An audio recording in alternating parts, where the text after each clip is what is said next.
হ্যাঁ, আমার এই দোকানের বয়স 123 বছর এখন, এবং আমার 4 পুরুষ আগে চলে গেছে। এলইডি লাইটের মিরর গ্লাস তৈরি করছি। প্রথমে এগুলো আমি আগে আইকা দেওয়ার পরে কম্পিউটার কম্পোজ করি। কম্পোজ করার পরে ওইটা গ্রাফিক হওয়ার পরে এটাকে নিয়ে যাই আবার লেজার কাটিং করবার জন্য।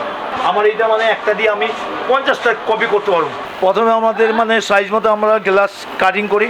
গ্লাস কাটিং করার পরে ওইটাকে আবার আমরা লেজারে ভিতরে ডিজাইনটা কমপ্লিট করি।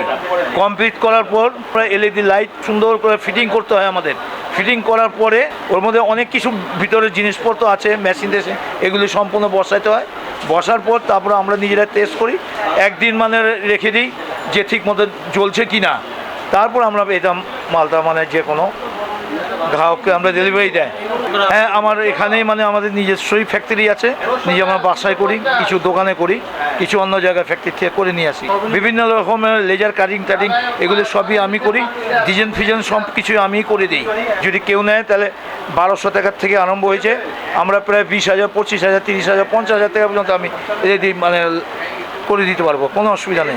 হ্যাঁ, আমরা হোলসেলে দিই। আর কেউ যদি কোনো দোকানদার যদি আমাদের থেকে নিতে চায় তো আমার এখান থেকে নিয়ে যেতে পারবেন। তাদের জন্য আলাদা প্রাইসই আছে। বাংলাদেশের বিভিন্ন ডিস্ট্রিক্টে আমরা মাল দিচ্ছি। যে ডিস্ট্রিক্ট থেকে আসে এবং তারা মোবাইলে আমাকে অর্ডার দেয়, সেভাবে আমি দিয়ে দিচ্ছি তাদেরকে বানিয়ে। আমার এক পরিচিত কয়েকজন আছে, ছোট ভাইয়ের মতো দেখি, যে কাকু তোমাকে আমি এইসব কাজগুলি দিব।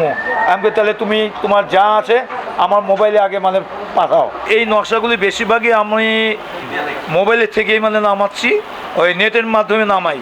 বিভিন্ন সময় নানা চিন্তাধারা এগুলো কাজ করতে হয় আমাদের। না, লাইটিংটা ব্যাটারি সিস্টেম না, লাইটিংটা আপনার ইলেকট্রিকের লাইনে দিতে হয়। ওখান থেকে কেউ 12 ভোল্ট নেয়, কেউ 6 ভোল্ট নেয়, কেউ 24 ভোল্ট যদি করে, সেই জিনিসটাও আমরা করে দিচ্ছি। এবং এগুলি এখন বর্তমানে বেশ চলছে, বিশেষ করে আপনার বিউটি পার্লারগুলির মধ্যে। একচেটিয়া পুরো বাংলাদেশের বিউটি পার্লারের মধ্যে এই মাল চলছে। এই যে এইটা আছে না, এটা রিমোট সিস্টেম আছে। এই মাল আমরা প্রচুর জায়গায় আমরা সাপ্লাই দিচ্ছি। একজনের অ্যাডভার্টাইজে আবার তারাই আমাদের কাছে চলে আসে।